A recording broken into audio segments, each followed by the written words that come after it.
Hey guys, so today I'm going to be talking about something I'm actually kind of really excited to talk about, and it's 90s movies. This episode is going to be completely dedicated to Jay Hooft. If you don't know who Jay is, his channel will be in the description box down below, and he has the 3KB channel as well. If you haven't seen either of those, like I said, go and check out the links in the description box down below.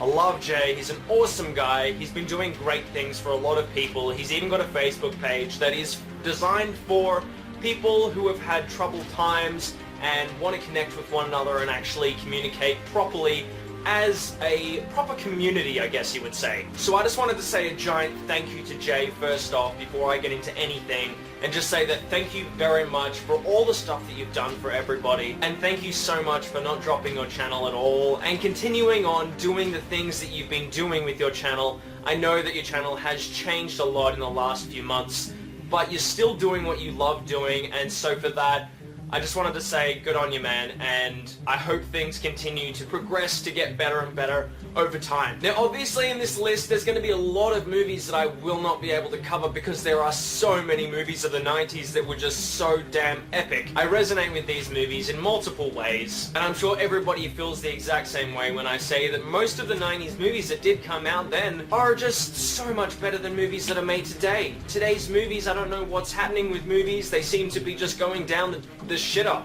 really badly. I'm going to start this list off with Terminator 2. Terminator 2, made in 1991. Arnold Schwarzenegger, Edward Furlong, Linda Hamilton, and Patrick, whatever the hell that guy's name was. He was awesome as the T-1000. Now, if you guys haven't actually seen the Blu-ray edition, there is like this secret version of the movie that has been hidden away, where they have an extra scene.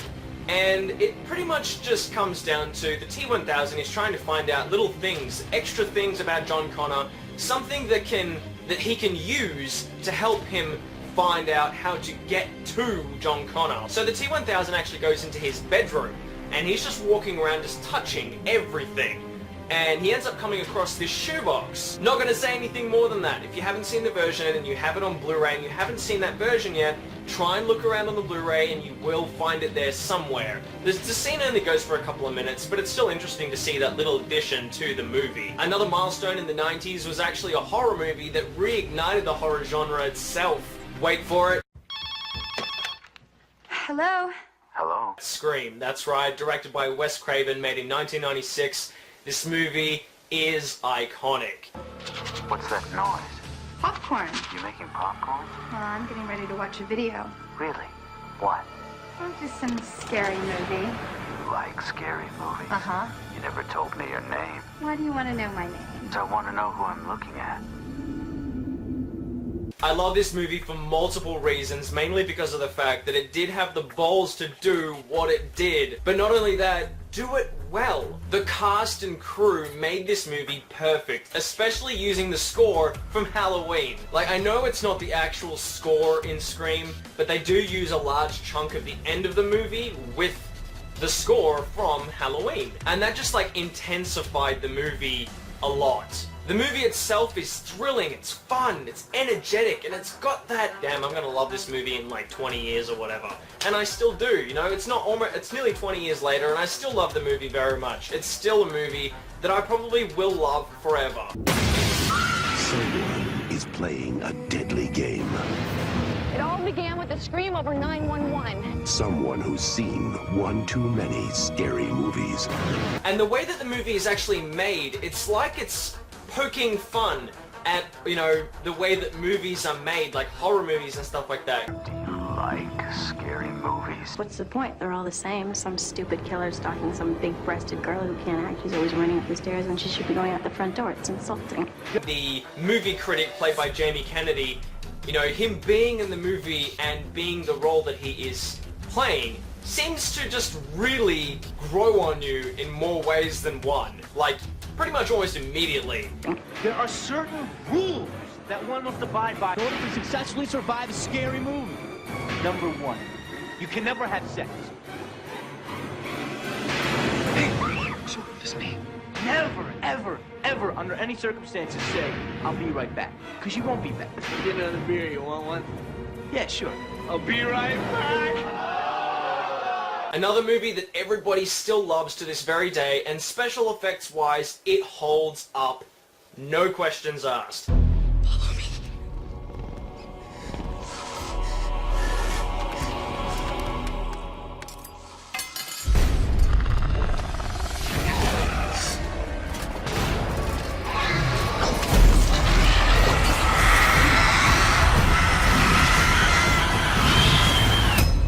Jurassic Park. This movie is the pure definition of using a cross combination of special effects and practical effects perfectly. Same thing with Terminator 2, they actually use them when necessary. They don't just use them for the sake of saving money or the sake of just using special effects because they can. They use them with purposes behind them, or because actors aren't there to be able to play that part. They built a T-Rex. Like, they built one from scratch. An animatronic frickin' T-Rex. Dinosaurs and man. Are you hearing this? Two species separated by 65 million years of evolution. How can we possibly have the slightest idea of what to expect? They invested so much time and effort and money, and just the ultimate willpower of making that movie shows that movies can be done without special effects. Hold on to your butt.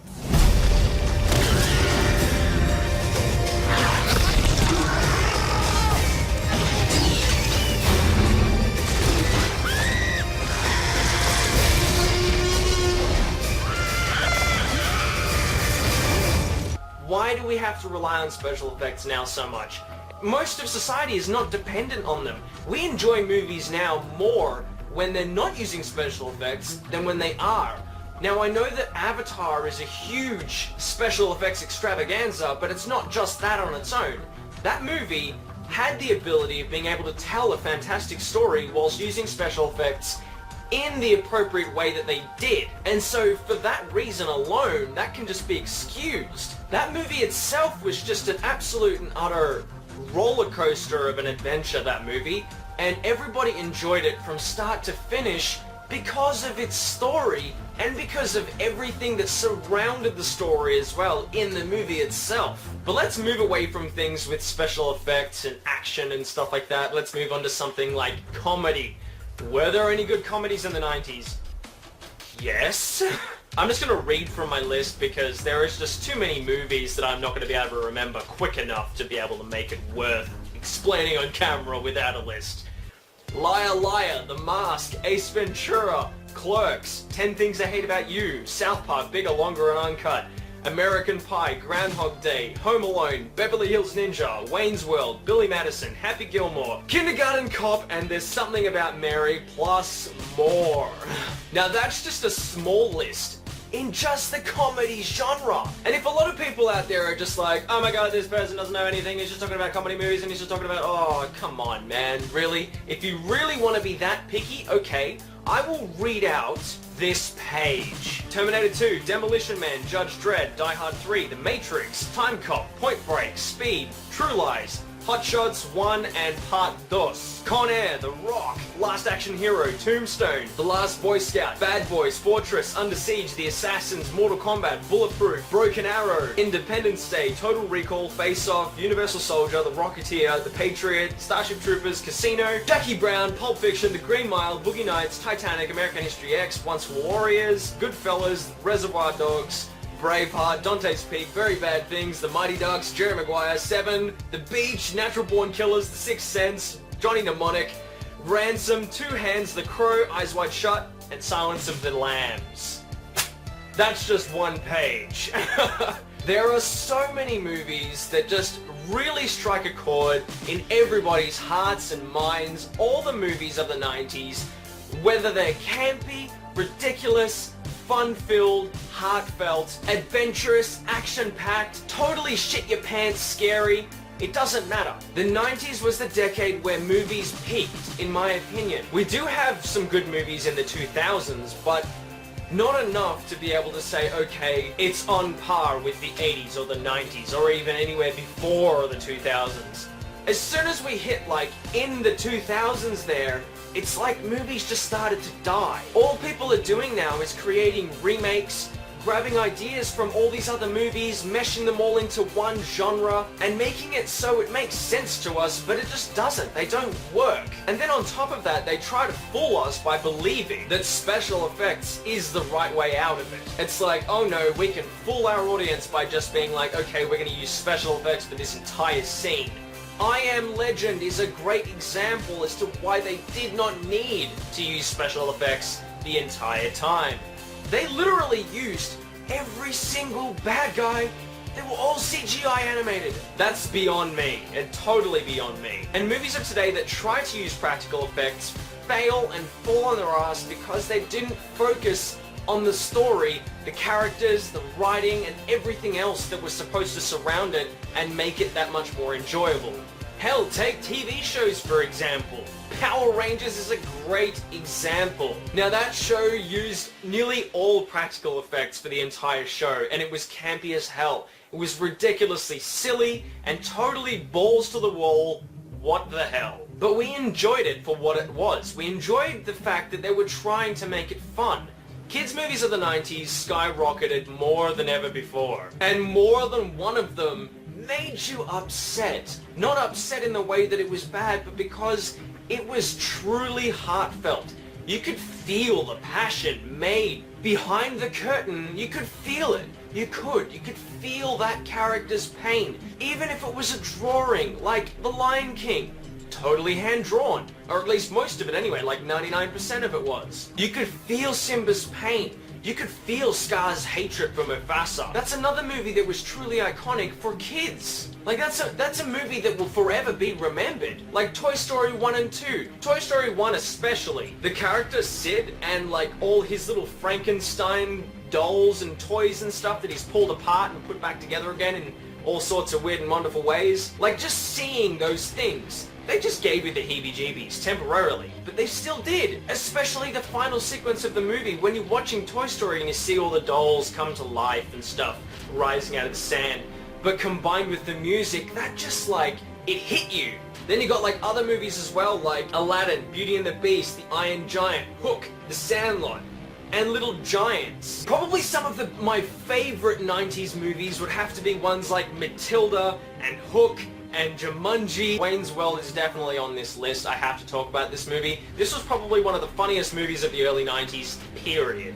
Mike Myers and that other guy, I don't even know his name, I'm not gonna look it up. I can't remember his name, but the guy who played Garth, they were both perfectly played. Constant product placement throughout the whole movie also made that it upped it, you know, up the notches of hilarity so much more. Being intentionally dumb, intentionally intelligent, and just having those moments of like, that was awesome. Now I mentioned this in the list as well, but Fight Club. If you haven't seen Fight Club, I really recommend you to go and check it out. This is just like the casing or whatever, but yeah, this movie blew my mind. A lot of people, when this initially came out, said that they had to watch this more than once just to understand it. Like more than a decade after this has come out. Like this came out in 1999, so this is like, wow, this is actually a lot older than I thought it was. It's 15 years old now, 16 years old.